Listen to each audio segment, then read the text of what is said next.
Today on Spuds and Scones, we're making Christmas scones, so let's get started. We got our 3 cups of all-purpose flour here. To that, we're going to add 2 tablespoons of baking powder, that's our leavening agent, half teaspoon of table salt, and I'm going to add our spices here. Now this is what puts all the spice in winter spice scones. It's kind of like a mincemeat pie if you're from the British audience watching at all. That was the inspiration for the scones. Mincemeat pie is awesome with all their winter spices like cinnamon, nutmeg, allspice, and ginger. So those are the ones we're using for this. So we've got 2 teaspoons of cinnamon here. Cinnamon adds lots of warmthness. To that, we've got a half teaspoon of nutmeg here. That adds more of like a spicy warmth. We've got half teaspoon of allspice, and then for a little bit more of a like zingy flavor, I like to call it, I would just add a half teaspoon of ground ginger. Perfect. Those are our spices. We're going to give it a whisk. Winter spice scones are also my British mother, so shout out to her. That's her favorite scone, next to the raisin. We're also going to add a 1/3 cup of sugar here. Okay, from the fridge, we're going to get 8 tablespoons or 1 stick of unsalted butter. I always use unsalted butter in our baking recipes, and that way you can control the salt content of your recipe. This is also going to be very cold butter. You can have it in the freezer for 10-20 minutes beforehand.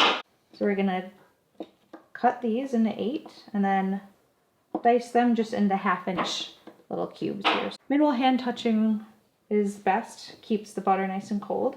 So perfect, we got our 8 tablespoons of cold butter that we're going to add in. And what we're going to do is just cut this butter with our pastry blender here into our dry ingredients. Now what we want to look for is a kind of gravel sized, so you want to still see the butter. We'll give it about 40-50 strokes if we want to put a number on it. That is smelling wonderful. It smells like Christmas, smells like winter. Scones are super special to me. I grew up going to England. Basically, my mom is from England, and so all of her family lived there. So I was very spoiled going to England probably 7 or 8 times in my life, and my best memories are from the tea rooms there where you'd have scones and clotted cream and your tea, and it was just a whole experience. It was wonderful, and so it just means so much to me. And the Scones and Spuds and Scones, that is why it plays such an important part in our name. It creates so many amazing experiences and just brings people together. So that's my little sappy spiel about why scones are so important to us. So yeah, butter is looking great into it, so you can see nicely incorporated here, and it's still nice and cold. Perfect. So we are going to add a few more delicious things that kind of go in that mincemeat pie filling I was talking about before. So we've got a 1/2 cup of golden raisins here, and a 1/2 cup of just regular old organic raisins here I'm using. We can just mix that in with our hands real quick here. Okay, perfect. Did I mention it's smelling amazing? It's smelling amazing. One more thing here before we add our couple wet ingredients. We're going to add a 1/3 cup of diced apple. Any apple really will do. The tartar the better, I would say, or any sort of seasonal apple. I have kind of an orchard apple here. It's a Honey Crisp. But if you had a Granny Smith, anything like that, I would just say not like a softer apple. You want to have it nice and crisp. So when we finally dice it into the scones, all right, into the batter we go. Excellent. I'm going to fold that in here. All right, dry ingredients are all done here. So our wet ingredients is going to be a cup of milk and 2 eggs here. I'm going to add that to our bowl. I always crack my eggs first, that way you get all the shells out of the way. Sometimes you get a double yolk situation, which I've gotten more times than you'd think. So just crack that into a separate bowl here. So 2 large eggs, 1 cup of whole milk here. I find that whole milk has perfect fat to it, so it's not half and half, it's not 1%. If you have half and half, they'll just make a richer scone, but I would not go any less than like whole milk here. So you want to get it nice and frothy there so you get all the yolks incorporated. And we're going to do one more step before we combine the batter for our scone and get it in the oven here. So we're going to take 2 tablespoons of the reserve mixture here. This will serve as our egg wash that we're going to brush on the top. It'll give it a nice golden color. 2 to 3 tablespoons we can do. I'm going to do about 3. Just like that, it's coming together. So we're going to make a well in the middle of our dry ingredients here. Then that way, when we fold the wet into the dry, it'll allow it to all incorporate together very nicely. So in goes our egg and milk mixture right into the delicious scone batter here. Again, it's smelling like a Christmas candle here, and if you want to smell it for yourself, make this recipe, let me know how it is. And be sure to like and subscribe so you never miss a video from us. Where is my spatula? Ooh. Of course, we've got a Merry Christmas spatula. We're gonna fold this in.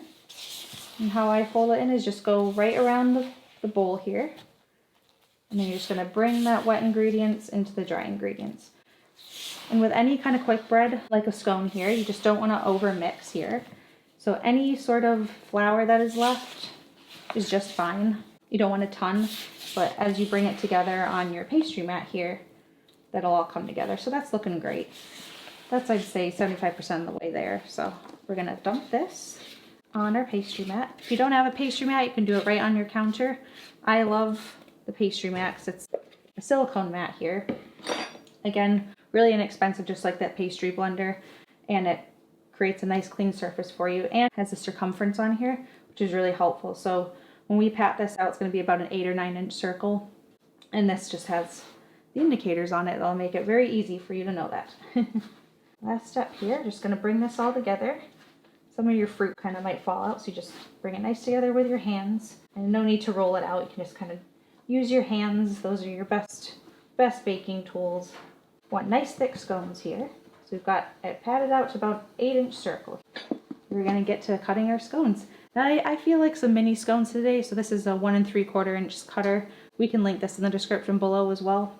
And we also have an Amazon list where it's got all of our baking essentials, which you can also find. We're going to put our scone cutter into some flour here. Dust off the excess, and then what we're going to do is just push down. We do not want to twist. If we twist it, we're going to have flat scones, so we want to just push down with our flour and have it come out just like that. All right, our 12 mini scones are all done here, and they are ready to get shiny. All right, so we're going to take that reserved milk and egg mixture here, take a silicone pastry brush. If you don't have a pastry brush, you can just use your fingers. That's no problem, but I love the silicone pastry brush for adding any sort of gloss to baked goods. All right, and we're gonna put these into a 425-degree preheated oven. Just watch to make sure they look golden brown. That's gonna be about 11 to 13 minutes depending on your oven. And we're gonna get to eating. Scones are done.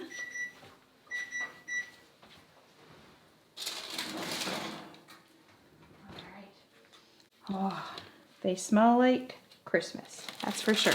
You guys like my oven mitt? It's very Christmassy. Anyway, sorry, ADD. Christmas mini scones are done. They smell amazing.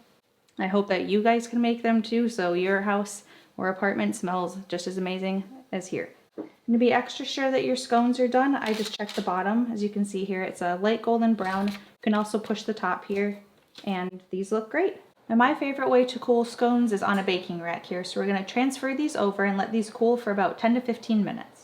All right, these have been cooling for about 10 minutes because I can't wait.